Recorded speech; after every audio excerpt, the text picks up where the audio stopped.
Very good evening to all of you. आप सभी का हमारा YouTube channel English teaching point पे वेलकम है। आज के सेशन में हम लोग 12th class 100 marks Hindi poetry section का फर्स्ट लेसन जिसका टाइटल है करवक।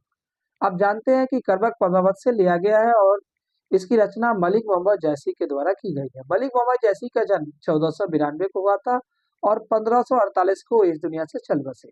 उनका जन्म स्थान था जायस कब्र मेठी उत्तर प्रदेश। उनके पिता का नाम था मलिक शेख ममरेज और उनके गुरु का नाम था सूफी संत शेख मोहिदी और सैयद अशरफ जहांगीर।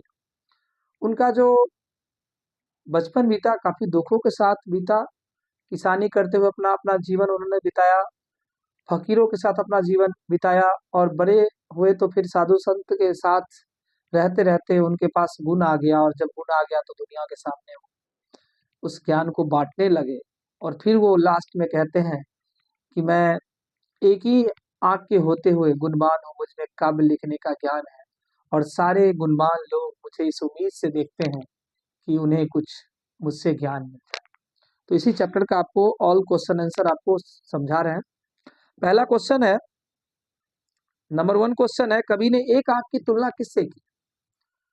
तो कवि ने एक आंख की तुलना दर्पण से की। याद रखेंगे, कवि ने एक आंख की तुलना दर्पण से की और उन्होंने कहा कि मैं एक आंख के होते हुए दर्पण के समान निर्मल हूं, हमारा हृदय निर्मल है और सारे लोग मुझे इसी उम्मीद से देखते हैं कि उन्हें मुझसे कुछ ज्ञान मिल जाए। दूसरा क्वेश्चन है करबक में, पहले करबक में कलंक कांच और कंचन से क्या तात्पर्य है? कलंक कांच और कंचन से क्या तात्पर्य है? तो आप जानते हैं कलंक, पहले करबक में कलंक का अर्थ है दाग, जिसके माध्यम से कवि कहते हैं कि दाग से कोई नहीं बच पाया है। जिस प्रकार चंद्रमा में भी दाग होता है, मुझ में भी दाग है और मैं कुरूप हूं। और कंचन का अर्थ होता है सोना।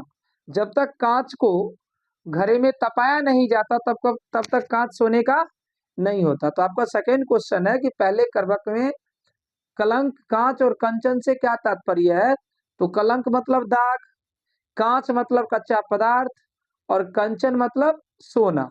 ठीक है, कलंक यहाँ पे उन्होंने दर्शाया कि जब तक मतलब दाग से कोई नहीं बच पाया, और कांच और कंचन का तात्पर्य उन्होंने बताया है कि जब तक कांच को घड़े में तपाया नहीं जाता तब तक कांच सोने का नहीं होता। अर्थात हम अपने जीवन में जितने दुख सहेंगे, जितने तकलीफ सहेंगे, उतने परिपक्व होंगे, उतना आगे बढ़े।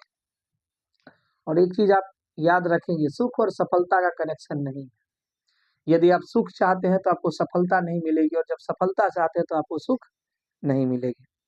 तीसरा आपका क्वेश्चन है कि पहले करवक में व्यंजित जायसी के आत्मविश्वास का परिचय अपने शब्दों में दे। तो पहले करवक में जायसी जी आत्मविश्वास से भरे हुए हैं और कहते हैं कि मैं एक आंख का होते हुए गुणवान हूँ, मुझ में काव्य लिखने का ज्ञान है और जो जो मेरे काव्य को सुनता है ना, सुनकर मोहित हो जाता है। वो कहते हैं कि जिस प्रकार शुक्र नक्षत्र जो है वो सभी नक्षत्रों में अकेला उदित रहता है, उसी प्रकार मैं एक आंख के होते हुए अपने काव्यों से दुनिया को प्रकाशित कर रहा हूँ। नेक्स्ट क्वेश्चन, क्वेश्चन नंबर 5 है, जब लही अभी डाब ना होई तब लही सुगंध बसाई ना सोई। इस पंक्ति के माध्यम से मलिक मोहम्मद जैसी कहते हैं कि जब तक आम में मंजर नहीं आता, जब तक आम में मंजर नहीं आता तब तक उसमें सुगंध नहीं बसता। उसी प्रकार जब तक लोगों में सद्गुण नहीं आता, लोग उसके आसपास नहीं भटकते हैं। नेक्स्ट क्वेश्चन है कि क्वेश्चन नंबर 6 है, रक्त के लेई का क्या अर्थ है? कवि ने इस पंक्ति के माध्यम से दर्शाया है कि मैंने अपने काव्य को रक्त से सींच सींच कर लिखा है, हृदय की पीड़ा से लिखा है, प्रेम की गहराई से लिखा है और जो जो मेरे इस काव्य को पढ़ेगा ना, मुझे ऐसा लगेगा कि वो मेरी पीड़ा को समझ रहा, मेरे दर्द को समझ रहा। नेक्स्ट क्वेश्चन है, मोहम्मद यही कवि जोड़ सुनावा। यहाँ कवि ने जोड़ी शब्द का प्रयोग किस अर्थ में किया है? तो जोड़ी शब्द का प्रयोग कवि ने रचने के अर्थ में किया है। कवि ने दर्शाया है कि जो भी पात्र के बारे में मैंने, चाहे पद्मावत या रतन सेन के बारे में जो भी मैंने बताया है, वो केवल कहानियां प्रचलित थी, लेकिन मैंने इसे रचकर लिखा है, अपने हृदय की गहराई से लिखा है। नेक्स्ट क्वेश्चन है, दूसरे करबक का भाव सौंदर्य स्पष्ट करें। दूसरे करबक के माध्यम से कवि ने दर्शाया है कि आज दुनिया में कोई भी नहीं है, न रतन सेन राजा है, न पद्मावती रानी है, न ही राघव है, न ही अलाउद्दीन है। आज दुनिया में कोई भी नहीं है, लेकिन दुनिया उसकी कहानी कह रही है।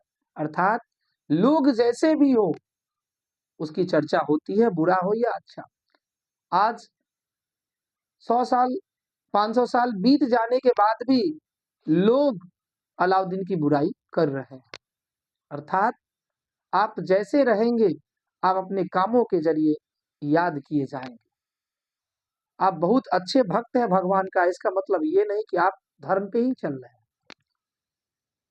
भक्त रावण भी था, लेकिन अधर्मी था, उसका नाश हुआ। तो भक्ति जरूरी है, लेकिन धर्म पे होनी चाहिए। तो इस पर एक और अगला क्वेश्चन आपका है, क्वेश्चन नंबर जो 9 है। धनी स पुरुष जस कीर्ति जासु, धनी स पुरुष जस कीर्ति जासु, फूल मरे पर मरे न बासु। कवि कहते हैं पुरुष वह धनवान होता है जिसकी कीर्तियां अमर होती है। जिस प्रकार फूल के मुरझा जाने पर भी उसमें से गंध नहीं जाती है, उसी प्रकार दुनिया में से अच्छे लोगों के चले जाने पर भी उनकी यादें नहीं मरती। और आप जानते हैं सुभाष चंद्र बोस, भगत सिंह, ऐसे महान क्रांतिकारी नेता हमारे देश में हुए, उनके चले जाने के बाद भी उनकी कीर्तियां जिंदा है और लोग उन्हें याद करते हैं। तो धन्यवाद। आज के क्लास में मैंने आपको कर्बक का क्वेश्चन आंसर बताया, साधारण से भाषा, इजली भाषा में बताया।